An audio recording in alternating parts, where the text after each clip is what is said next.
bitter pill. Railway passenger fares across all classes hiked by 14.2%. Freight charges by 6.5%. CNN had first reported about an impending hike.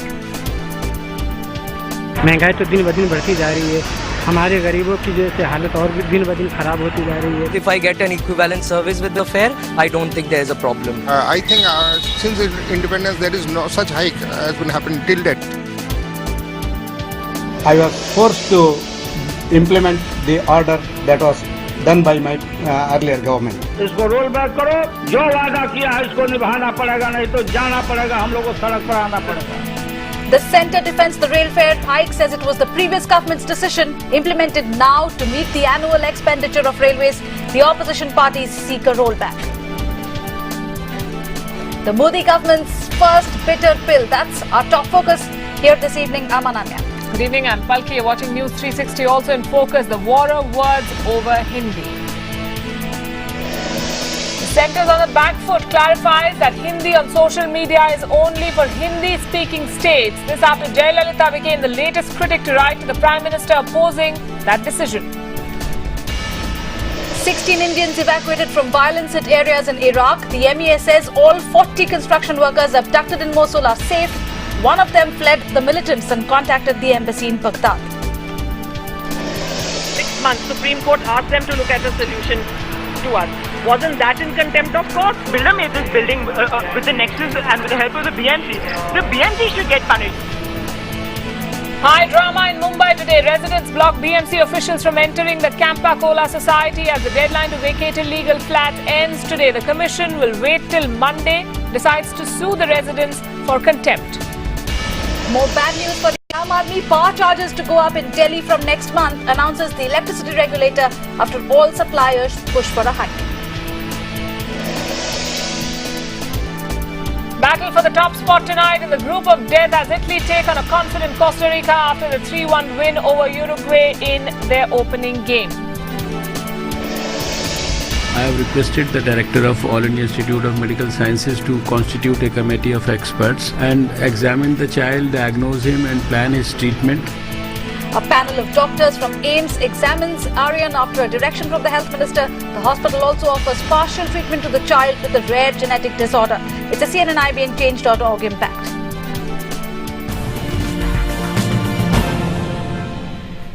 But first, a clarification from the government on the Home Ministry's directive that Hindi be used in all official social media posts. Well, the government now saying that this directive is only for Hindi-speaking states and that it is not imposing on non-Hindi-speaking ones. Remember, this clarification comes after Tamil Nadu Chief Minister Jayalalitha hit out at the government saying the directive is in contravention of the Official Languages Act. The DMK, the MDMK and the PMK have all opposed this move. Earlier today, BJP leader Mukhtar Abbas Naqvi defended the directive, saying it is meant to curb the elitism of English speakers in India. That the government of India is imposing Hindi on all the states of India, this is totally wrong, it is totally unwarranted. We have never issued such directives to any of the states. A mere circular to all the governments and all those category of states where Hindi is being used, it is just a normal and routine circular which normally it is being issued from time to time. In fact, in a letter to the Prime Minister, Jayalalitha has said, and I quote, social media by their very nature is not only accessible to all persons on the internet, but meant to be the means of communication to persons living in all parts of India. People located in Region C, that is non-Hindi speaking regions, with whom the Government of India communication needs to be in English, will not have access to such public information if it is not in English. This move would therefore be against the letter and spirit of the Official Languages Act of 1963. The Jayalalitha, the latest to voice her criticism of this move. CNN-IBN's Maria Shakil joining us for more on this big news this hour. Maria, the PMO now forced to clarify that this directive is only for Hindi-speaking states. That's right, Ananya, and you look at the series of statements that have come from Dravidian parties. First, Karunanidhi being very strong in his objections to it, in fact saying that non-Hindi speakers are being treated as second-rate citizens by the government of India, and then Jayalalitha also joining in. There were protests also being registered by the chief ministers as well. But perhaps what was also the biggest concern was the line that had been taken by the BJP spokesperson Mukhtar Abbas Naqvi who gave a completely new twist to this entire controversy. So the silence of the PMO was being looked at in a way that because the government, NDA government, has a decisive mandate, was it trying to push the core RSS agenda of in fact talking about one language and one country. So that's why this direction, the clarification that has come from the Prime Minister's office, in fact making it very, very clear that there is neither a new policy nor an attempt to impose the use of Hindi on any non-Hindi speaking state. So for now it seems that Narendra Modi's office is trying to bring the curtains down on this controversy. All right, Mara Shakil, thanks very much for putting it in perspective. Hindi first, our political party is playing politics of language. That's the talking point tonight on India at 9 with Anubhav Bhosle.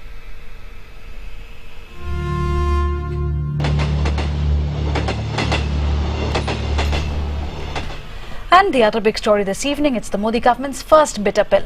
Railway passenger fare has been increased by 14.2%. The fares have been hiked across all classes. Freight charges to go up by 6.5% effective from the 25th of this month.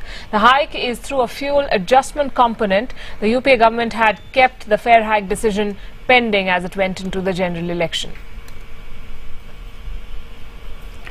I have withdrawn the order of withholding the fare and freight revision done by the previous government. Today I signed that order. It will come into effect on 25th because the officers require another 2-3 days time to implement it. It was done by the previous government and an interim budget, a consolidated budget was given by them on the basis of the fare hike. So to meet all the necessary expenditure, I was forced to implement the order that was done by my earlier government. Budget में rail मंत्री जी को अपना ये सब प्रस्ताव रखना चाहिए और बताना चाहिए। बजट पूर्व रेल भाड़ा बढ़ाने की गलत परंपरा की शुरुआत पिछले वर्षों में हुई है। उन्हीं गलत परंपराओं का पालन करना उचित नहीं है और इन्हें जो कुछ भी करना उसमें करना चाहिए और ये बड़ी बढ़ोतरी है, कोई साधारण बढ़ोतरी नहीं है। After coming into government, without taking parliament into confidence or without waiting for the railway budget, they have gone ahead and increased the price of or they have increased rail tariffs by 14%. Those who till yesterday were talking about the Aam Aadmi and how his concern should be addressed have now started doing exactly the opposite by imposing as much burden as they can on the so-called Aam Aadmi who has voted them into power. अब आप सोचिए, हर मजदूर तो luxury travel नहीं कर रहे हैं, काम के लिए जाना पड़ता है। ये आपके अच्छे दिन आने वाले हैं, नारा का यही अर्थ है। तो ये बिल्कुल गलत बात है। पार्लियामेंट को बाईपास करके ये किया, बजट के पहले किया। हमने आह्वान किया है सबको कि इसका वो विरोध करें, प्रोटेस्ट ऑर्गेनाइज करें। Passenger fare hike across the board is going to affect passengers at large and more particularly poor people. Hike in freight charges will further aggravate inflation and lead to price rise. This is an anti-middle class and poor people move. Only last week, remember, Prime Minister Modi had asked the nation to be prepared for bitter pills. आने वाले 1-2 साल में एक के बाद एक कठोर कदम उठा करके एक बार देश के आर्थिक स्वास्थ्य को बल देना ये आवश्यक लगता है।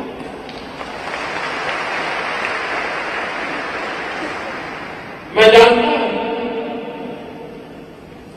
ऐसे कठोर निर्णयों के कारण जिस मोदी को लोग इतना प्यार करते हैं, भरपूर प्यार करते हैं, बेहिसाब प्यार करते हैं, शायद उसमें कमी आ जाती है। In fact, the opposition is now demanding a rollback of this fare hike. We spoke to former Railway Minister Lalu Prasad Yadav and started by asking if he thought the hike was justified. Rail हमारे हाथों में मिला और हमने काफी मेहनत करके भारत सरकार के सामने भी फाइनेंस डिपार्टमेंट के सामने बिना हाथ फैलाए हुए हमने देश को, पार्लियामेंट को यह कहा कि ये इतना बड़ा महकमा डिपार्टमेंट जिसमें 14 लाख कर्मी अफसर हैं, इसमें भारतीय रेल अर्निंग हॉर्स है और जर्सी काऊ है, इसको हम अपने पैरों पर, चाहे भेजन हो, लीकेज हो, इसको देख करके हम हाथ नहीं बढ़ाएंगे भारत सरकार के सामने। We also asked him if he was opposed to this hike because it was announced outside Parliament. मैं तो मानता हूं कि नरेंद्र मोदी ने जो सब्ज बाग दिखाया लोगों को, तो आज उनका पटाक्षेप क्या मतलब शुरू हो गया। मॉर्निंग शो द डेज, और ये मान्य परंपरा है कि जब पार्लियामेंट आने वाला है तो उसके पहले कोई भी भाड़ा बढ़ोतरी या कोई निर्णय, नीतिगत निर्णय नहीं लेना चाहिए था। इन लोगों ने रोक दिया। Well, let's go across and get voices of people across the country. Joining us from Mumbai is CNN IPN's Shravan Sen. With us from the Howrah station in Kolkata is Priyanka Gupta. Priyanka, just wondering if people are opposed to this hike per se, or they feel that a marginal hike is better if it comes with better facilities, more conveniences at railway stations as well. So that's the question that we will put in forward to the commuters at Howrah station. But for most of them, they say that several instances in the past, there have been fare hikes, but the amenities, the crucial question of amenities hasn't really been addressed. In fact, we are joined by some of the commuters here. You're a young student. You often travel by train. Do you think you're willing to pay extra money if there are better facilities? Well, this was promised last time also when the fares were hiked by the previous government, but I don't think facilities got any better, and we are having very high expectations from the new government, and if the same continues to do so, definitely we are not willing to pay such high amounts for such a facility that was provided by Indian Railways. Right. आप travel कर रहे हैं अभी आपके wife के साथ बिहार में, और आप 4 से 5 बार हर महीने ट्रैवल करते हैं अपने बिजनेस के लिए। आपको ये फेयर हाइक कितना भारी पड़ रहा है? ये तो बहुत भारी पड़ रहा है, और मैं कहना चाहूँगा 4 बार मैं ट्रैवलिंग करता तो मैं 2 बार मैं ही आऊँगा। और मान लीजिए अगर मैंने सोचा था कि बीजेपी के आने से और जो है महंगाई घटेगी, ये तो और उल्टा बढ़ रही है। There is a sense of disappointment among the commuters here. There's certainly high expectations from the new government, but the first big decision that is directly affecting the common man is something that is proving to be a little hard to swallow. Shravan Sen at the Chhatrapati Shivaji terminus in Mumbai. What are people in Mumbai saying about the government's decision? Certainly it's going to affect all those people here in the maximum city. Remember, for all Mumbaikars, this is one of the most important mode of transportation. Let me give you a sense of what Mumbaikars have to say. Sir, ये पहला मोदी सरकार का पहला बड़ा decision है कि railway hike किया जाएगा। मुंबईकर्स को कितना मुश्किल होगा इस डिसीजन से? मुश्किल तो क्या है कि अभी बहुत टाइम से दाम नहीं बढ़ा है, तो थोड़ा बहुत तो बढ़ा है, पर थोड़ा लिमिट में बढ़ता है, बराबर है। तो आम पब्लिक को कम से ज़्यादा सुविधा मिले, कम किराया बढ़े, फर्स्ट क्लास का भले चाहे वो थोड़ा बड़ा हो, मगर लोकल मतलब आम पब्लिक का जो है सेकंड क्लास का वो कम बढ़े तो अच्छा है। और कोई भी सरकार होगी, ये सब तंत्र चलाने के लिए पैसा तो चाहिए ही चाहिए, बराबर। और जितना अगर वो लोग खर्चे में कर सकता है उतना करे, आम पब्लिक को कम मार पड़े, अच्छी बात है। आपको क्या लगता है कि क्या ऐसा डिसीजन लेना चाहिए था मोदी सरकार को? क्या आपको लगता है कि ये सही वक्त था कि ट्रेन की फेयर्स बढ़ाया जाए? ऐसा तो आजकल की महंगाई में ऐसा बढ़ना नहीं चाहिए, जैसा मेरा मत है। आजकल की इतनी महंगाई बढ़ गई है, हम आम आदमी फिर ऐसा ही विदाउट जाएगा या कुछ भी करेगा, भागदौड़ करेगा, कुछ भी एक्सीडेंट भी हो सकता है। पैसा बढ़ने से ऐसा भी हो सकता है ना। There you have it. The fact is that if facilities are provided, someone here has to say that that is not a problem. But certainly, at a time when inflation is high, so certainly that's going to be a problem for most of the Mumbaikars here. Right, Shravan Sen, they are getting voices from Mumbai. Priyanka Gupta, in Kolkata, the hike at the moment, if you look at Rajdhani fare, say a Howrah Rajdhani from Kolkata to Delhi, would be about 200 to 400 for 3 AC and 2 AC. Do people feel that is too much? Actually, I'll take that question to a person standing next to me. आप दिल्ली जाते हैं, राजधानी लेते हैं, अभी भाड़ा the fare is going to increase by 240 rupees. Do you think you're willing to shell out that amount of money? No, definitely we are not ready to sell about. We are promised that the facilities would be better at Indian Railways, but I don't think so that it has got any better in the last few months. We were promised last time also when in the recent budget when the fare was hiked, but conditions of the railways and condition of platform and bogies too remain the same. So if the condition remains the same, why should we pay higher from our pocket to feed the government? That's exactly what the sentiment here is, Ananya, that they have seen promises being made by several governments in the past about increasing facilities or at least making them slightly better, be it a question of hygiene, the issue of security and safety for women, but the issues at hand still remain unresolved. So as far as fare hike is concerned, they certainly have high expectations that come this railway budget, there will be some announcements that will be made, but for now they seem certainly very disappointed. Shravan Sen, the government is putting out numbers. It's saying the subsidy bill has gone up to 26,000 crore rupees. That money is needed to fix the way the railways are working, to provide better security, to provide better amenities. And this is a decision that the previous government had taken. They're just implementing it. Are people ready to buy all those arguments? That's right, Palki. The fact is that most here in Mumbai do have to question the fact is kind of facility that is provided. Remember, till date we still do not have an air-conditioned local train that is still available, and there are still old trains which are running. Let me just put this question around. ये बताइए sir कि काफ़ी अभी तक मोदी सरकार का ये कहना है कि काफ़ी सब्सिडीज दिया गया था, जिसके कारण एक टाइम ऐसा आ चुका कि अब एक हार्ड डिसीजन लेना बहुत ज़रूरत था. क्या आपको लगता है कि पहले भी फेयर्स हाइक किया गया, फिर भी कोई फैसिलिटीज अभी तक नहीं दिया, क्या अब सरकार को फेयर हाइक के साथ फैसिलिटीज भी देनी चाहिए? फैसिलिटीज देना चाहिए, सुरक्षा देनी चाहिए, ये तो सब अनिवार्य है ही. सुरक्षा अच्छी रहेगी, फैसिलिटी अच्छी रहेगी तो अगर थोड़ा बड़ा भी सही तो पब्लिक उसको खुद से स्वीकार कर लेगी. फिर कोई पब्लिक को तकलीफ कम होगी, सुविधा रहेगी तो पब्लिक को तकलीफ कम लगेगी ना. सुविधा होनी चाहिए, फ्रीक्वेंसी बढ़नी चाहिए. और आपको क्या लगता है कि मुंबई में सबसे बड़ा तकलीफ क्या है लोगों के लिए, और क्या मोदी सरकार को अपनी सोच में रखनी चाहिए कोई भी डिसीजन लेने से पहले मुंबई के हित में? बॉम्बे तो देश का सबसे बड़ा सिटी है, बॉम्बे के ऊपर पूरा देश चल रहा है, बराबर. तो बॉम्बे के लिए तो विशेष ध्यान रखना ही चाहिए, और जितनी भी हो सके उतना ज़्यादा से ज़्यादा सुख सगवड़ जितनी भी दे सके उतनी देना चाहिए. सब्सिडी भी अगर देना पड़ा तो थोड़ी देवे तो कोई प्रॉब्लम नहीं है. There you have it.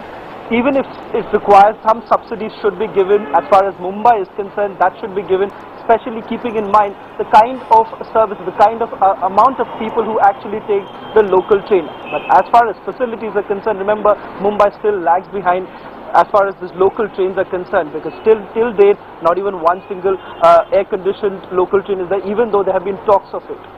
All right, Shravan Sen in Mumbai, Priyanka Gupta in Kolkata, thanks to both of you for that. Listening to what the Aam Aadmi has to say about this fare hike in other cities, Delhi, Bangalore and Patna. For the normal person who is, commuting from one place to another, is very difficult for him to bear this cost. किसी भी तरह की महंगाई हो, महंगाई तो दिन ब दिन बढ़ती जा रही है. हमारे गरीबों की जो है हालत और भी दिन ब दिन खराब होती जा रही है. गवर्नमेंट पॉलिसी, अब गवर्नमेंट कुछ सोच के इस तरह का कुछ चार्ज ले रही होगी, तो अब देखते हैं इसका क्या इफेक्ट पड़ता है, रियल टाइम में क्या इफेक्ट पड़ेगा, वही देखना होगा आगे. ये फेयर जो हाइक हुआ है ये पूरी तरह से गलत है, ठीक है. और दूसरी चीज, इससे आम जनता पे बहुत असर पड़ेगा. price rise is one issue that the BJP government had promised to tackle soon after coming to power, and what we are hearing now is a 14% fare hike in all trains even before the budget is presented in Parliament. Let's go across and talk to a few people here at the Bangalore railway station. The fare should be less if the government is concerned about the common man. Something has to be compromised for something to be improved. So let's keep our fingers crossed. To overcome the economic problem we are having right now, I think it is necessary. But fare hike of 14% is very much more. It must be reduced. Unprecedented hike in the passenger fare of the Indian Railways, also in the freight charges. We are at the Patna railway station to talk to the passengers, to talk to the rail passengers and find out how they are taking this decision. बात हो रही थी अच्छे दिन आने की, मान रहे हैं आप अच्छे दिन आ गए? नहीं, ऐसा है, अच्छे दिन आने में अभी टाइम तो लगता ही है. अभी आप बोलेंगे कि अभी सरकार बनी को कितने दिन हुए हैं. जनता इससे बिल्कुल बहुत ही आहत है और मैं पर्सनली सप्ताह में 2-3 यात्राएं करता हूं और मुझे इसके लिए अपने जेब काफी हल्की करनी पड़ेगी. भाई भाड़ा बढ़ा दिया आपका, लेकिन आपको सुविधा बेटर मिलेगी पहले से? नहीं, कोई सुविधा बेटर नहीं हो.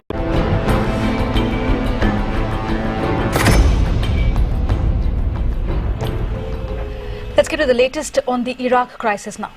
Ministry of External Affairs in Delhi confirming that one Indian who had escaped from captivity is in touch with the Indian embassy in Baghdad. In fact, the MA also saying that 16 Indians have been evacuated from conflict-hit areas. National Security Advisor Ajit Doval has been tasked with securing the release of Indian hostages in Iraq, even as the Minister of External Affairs Sushma Swaraj heads the Crisis Management Committee. Yesterday, the ministry had confirmed that 40 Indians had been kidnapped in Mosul, which is a city currently under the control of ISIS militants. I can confirm that one Indian national who was, along with others in custody, has escaped and has been in touch with the Embassy of India in Baghdad for some time. And as the ISIS militants continue to capture new territory, here's a look at how the world's richest group operates. CNN's Jim Clancy reports. A clearer picture is emerging of what Iraqi Prime Minister Nouri al-Maliki is facing, and it is a full-blown Sunni revolt against his rule. Iraqi soldiers and their officers in several instances either stood down to ISIS or abandoned their posts. Sunni tribal leaders have joined an alliance that includes former loyalists from the Saddam Hussein era. The most visible and perhaps most potent force, ISIS, the Islamic State of Iraq and Syria. It began as an offshoot of al-Qaeda in Iraq and expanded into Syria in the spring of last year. Its goal, establish an Islamic State ruled by Sharia law.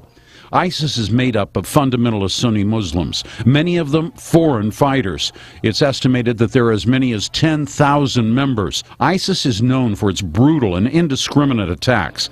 As these graphic photos show, Time magazine calls the group's leader, Abu Bakr al-Baghdadi, the world's most dangerous man. Over the past year, the militant group has gained control of more than a dozen cities in northeastern Syria.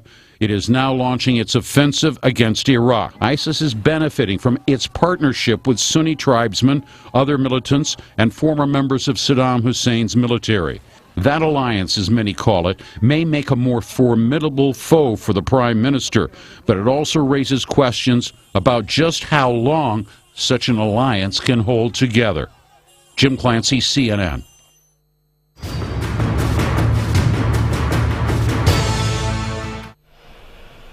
Now, the big story developing in Mumbai right now, the deadline to vacate 102 illegal flats in the Campa-Cola Society has ended, but the residents continue to bar officials from entering the compound. In fact, Brihan-Mumbai Municipal Corporation officials repeatedly tried to get in today. The corporation, however, said they'll try to enter the compound again tomorrow around 10:30 in the morning and convince residents to vacate. They've also started the process of filing a contempt petition. The BMC is going to cut power, water and gas supply to the unauthorized flats. Meanwhile, politics continues over the plight of those residents. The BJP and the NCP have hit out at the Congress government for not rehabilitating them. Maharashtra Chief Minister Prithviraj Chavan has said that the government is simply following Supreme Court orders. What is the option available? What are you all planning to do over the next couple of days? See, as far as legal position is concerned, all options are closed for the residents. So our officers went to request them to vacate in a very civilized manner, but the residents resisted, as you rightly said, and they did not allow. We have directed our officers to go and file in police station a case against under 353 for interference in government functioning. So there is a section under which a case is being filed. We started discussing about the filing the contempt case because it's a contempt of Honorable Supreme Court itself. Nothing. BMC never came up with a solution because they are not interested in doing anything. The window was open that we should work out with the BMC. Whenever we approached the BMC, they did not do anything, and suddenly the court again said that now we cannot do anything. But it is the fault of BMC. They don't want to do it, and now they are hiding behind the pretext of the Supreme Court. Nothing concrete happened. Moreover, the Attorney General, Vahanwati ji, had come to our lawyer and said, please come up with solutions. I have also asked the BMC to come up with solutions, but they never came up with any solution. We offered to demolish the illegal FSI that we have. The BMC rejected that solution too. So we really don't know where we can go, what we can do now.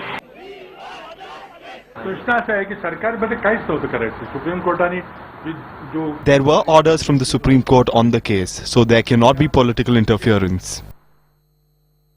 You have a government here which chooses to show a blind eye, doesn't come up with any kind of solution. Campacola is not the only building in Mumbai. There are 56,000 buildings such as this. If you are going to demolish 16 flats which are legitimately to be demolished, why aren't you doing it with the other buildings? If the residents are willing to pay a penalty, forfeit some part of their land, there's so many options which have been suggested by the Supreme Court. It's for the BMC and the BMC to get directions from the Chief Minister. In more national news, the BJP continues to back Union Minister Nihal Chand accused of rape. He explained his position to Home Minister Rajnath Singh today. Later, Arun Jaitley briefed all party spokespersons to back him. Sources say Prime Minister Modi had asked Ravi Shankar Prasad and Arun Jaitley to examine the papers of this case. Even as the opposition continues to build pressure demanding Nihal Chand's resignation, the alleged victim has told CNN-IBN her life is in danger. उनको पूरी तरह पाक साफ देखा गया है। उसके बाद इस चर्चा को मंत्री बनने के बाद उनके इस तरह की चर्चा को बढ़ाया जा रहा है। अभी निहाल चंद जी मंत्री हैं और वो अपने विभाग का काम बहुत अच्छे से कर रहे हैं। हम लोगों ने एक नहीं अनेक बार पार्टी की तरफ से निहाल चंद जी के विषय पर पार्टी का पक्ष रख दिया है और उसमें कोई नई बात जुड़ी नहीं। Another push for UP appointed governors to quit. The CBI says it wants to question Goa Governor B.V. Wangchu and West Bengal Governor M.K. Narayanan in the Augusta Westland VVIP chopper deal case. Wangchu is a former SPG chief and Narayanan, as former NSA, had presided over a meeting and made changes to technical specifications, thereby allowing the company to be eligible for this deal. The CBI has already sought time from both governors. Union Minister Venkaiah Naidu has said their position will not give them immunity from questioning. If somebody has to be questioned, they have to be questioned, whether he's governor or ex-governor. Some of our Congress friends are preaching and teaching sermons to us that is assault on federal. I would request them to search their conscience and find out what they have done. Power tariffs in Delhi are set to go up next month. The electricity regulator announced that today after all distributors pushed for a hike citing increase in fuel prices. This even as Congress leaders protested at that public meeting of the Delhi Electricity Regulatory Commission. Earlier today, Union Power Minister Piyush Goyal also held a meeting with power distribution companies. In the Nusli Wadia case, the Mumbai Crime Branch has added underworld don Ravi Pujari's name in the FIR. Police sources have said the calls threatening the industrialist were made by Pujari from a number in Iran. Police have also recorded the statement of a businessman who was present when Ness Wadia allegedly misbehaved with Preeti Zinta. The latest in the Tulsi Ram Prajapati case, Amit Shah has been ordered by a special CBI court to appear on the 4th of July. The court will decide whether to frame charges against Shah for the alleged fake encounter. Tulsi Ram Prajapati was a key witness in the Sohrabuddin Sheikh fake encounter case. The Congress is reportedly looking at a possible change of chief ministers in Maharashtra, Assam and Haryana after the recent poll debacle. Former Union Home Minister Sushil Kumar Shinde may replace Chief Minister Prithviraj Chavan in Maharashtra. Assam Chief Minister Tarun Gogoi and Haryana Chief Minister Bhupinder Singh Hooda have also been facing staunch opposition from party colleagues. Media keeps reporting this issue. Nothing official has been stated. If I am called to Delhi, then I will decide. UP Chief Minister Akhilesh Yadav presented the budget for the financial year 2014-15 in the State Assembly today. It's a budget of over 270,000 crores, but it has no provision for the party's free laptop scheme introduced, which was part of their 2012 election manifesto. 65 students have been arrested in the last 2 days by the STF in the medical examination entrance scam in Madhya Pradesh. The scam revolves around students taking admission into various government medical colleges through unfair means. Officials were also involved. A total of 1,100 medical students had their candidature cancelled after the probe. Got time for another break on News 360, but first a look at the headlines. The Modi government's first bitter pill, railway passenger fares across all classes hiked by 14.2%, freight charges by 6.5%. CNNIB at first reported an impending hike. महंगाई तो दिन ब दिन बढ़ती जा रही है. हमारे गरीबों की जैसे हालत और दिन ब दिन खराब होती जा रही है. If I get an equivalent service with the fare, I don't think there is a problem. I think since independence there is no such hike has been happened till date. Centre on the back foot clarifies that Hindi on social media is only for Hindi-speaking states. This after Jayalalitha became the latest critic to write to the Prime Minister opposing that decision. 16 Indians evacuated from violence-hit areas in Iraq. The MEA says all 40 construction workers abducted in Mosul are safe. One of them fled the militants and contacted the embassy in Baghdad. Welcome back. News from the FIFA World Cup, and there are 3 matches lined up for you tonight. And the first up, it's the group of death that will witness a battle for the top spot as Italy take on Costa Rica.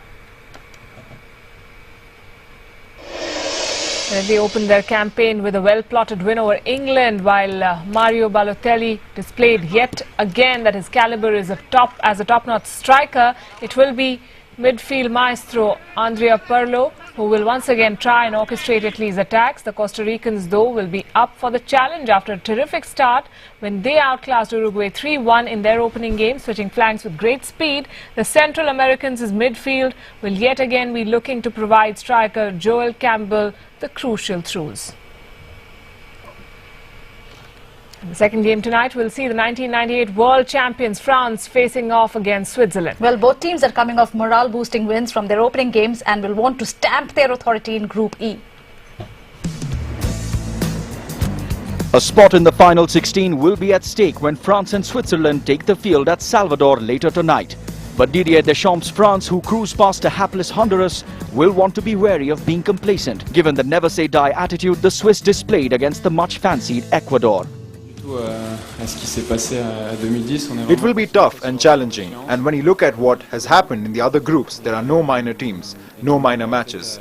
You have to take everyone seriously and you have to give one's best to do the utmost to win. The Les Bleus, who were in cruise control against the Honduras, will need Karim Benzema, Paul Pogba to deliver on their promises against a shaky Switzerland backline. But the Swiss, who are coming off a confidence-boosting win against Ecuador, will be relying on their pacey attack against Deschamps' boys, who will look to Johan Cabaye to act as the speed breaker against Zerdan Shaqiri and company. Over the past 10 years, Switzerland has had a good record against France, as is France against us. We are in a special position since France is our neighbouring country and we always had a good duel with them. So to play against France is a big derby for us. The French are a goal away from their 100th World Cup goal and will want to make the occasion special. Or will the Swiss play the role of party poopers and record their first win in the derby in more than 20 years? And the last game tonight pits both the minnows in Group E, Honduras and Ecuador, up against each other. Having lost their opening fixtures, both teams will be hoping for a change in fortune. Honduras will be without suspended midfielder Wilson Palacios, who sent off in their 3-0 defeat at the hands of France. Up against them will be an Ecuador side waiting to bounce back from the heartbreak of conceding a goal late in stoppage time to lose their opener against Switzerland. A win is an absolute must for both sides if they wish to keep their World Cup campaigns alive. All right, this is breaking news that's coming in that 10 students are trapped in the Tenugha Dam in Bokaro in Jharkhand. These students had gone to take a bath when water was suddenly released from the dam, and these students, we believe, are school students and they're still trapped. Just a reminder of that horrific incident that happened near Manali a few days ago. Right, so this is the latest that is coming in. These are engineering students who were in fact trapped in Manali, but in this case the Army's help has been sought. A chopper may be called in to rescue these students who remain trapped as the flow of water suddenly increased. Prabhakar Kumar joining us right now on the phone line. Prabhakar, what is the situation as of now?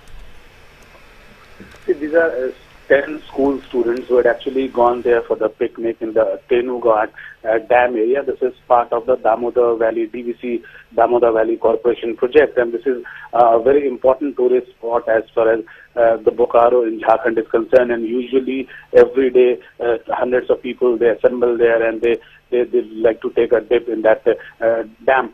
Suddenly when the students were there and they were having their bath, the water was released from the reservoir, which is way behind where they're actually situated. And as it happened in the case of the engineering students, there was a splash of water, and these students, they got trapped in between, and now they have nowhere to go. So the administration officials, they have all reached the spot. We have been told by the local administration that they have talked to the army, and the army chopper is being called in. The local cops are there, and the local villages are also there, and they're all talking to these students and trying to tell them that they should hold on to where they are, and soon they will come up with something to rescue them. But as of now, these 10 school students, as we are seeing in the visuals, they remain trapped in this fierce flow of water. And the situation looks precarious. The flow of water quite strong there. How long could it take for the rescue team to arrive, Prabhakar? See, this incident happened around an hour back, and it has already been 1 hour has passed and nothing has happened so far. But when we had a word with the local officials, they said that they had a word with the army headquarters there in Ranchi, and they have a chopper. They're also flying in their men. So army men would be deployed to ensure that these kids are rescued safely. As of now, the local administration officials, the superintendent of police, the cops, they're all there, and they're trying to keep talking to these students, trying to tell them that they should hold on to where they are before the rescue teams arrive there. Prabhakar, any word on whether the students were not allowed to step into that water to take a bath, or whether the dam authorities should have sounded some kind of an alarm, a hooter? Yeah, exactly. It looks like a case that dam authorities should have sounded some kind of alarm, because the students where they're actually standing, as you can see the visuals, that is the place where usually the tourists gather, and they go and take a dip in the water, in the smaller water reservoir, which is situated right there. But suddenly, as I told, from the bigger water reservoir, which is around few kilometers away from the spot where the students are presently standing, there was a huge splash of water. The water was released from the reservoir without any warming. So this is the prima facie information we are getting. But as of now, we are not in a position to tell whether whose fault it was, because the priority as of now is to ensure that these kids are rescued safely. Understandably, the army has been asked to help out here. Prabhakar Kumar, do stand by. This is something that we'll be tracking with you very closely. Those students remain trapped there at the dam. So no lessons learned from the Manali tragedy in which 25 people lost their lives. That's going to be our top focus. You can find the latest on IBNlive.com as well. Thanks for watching.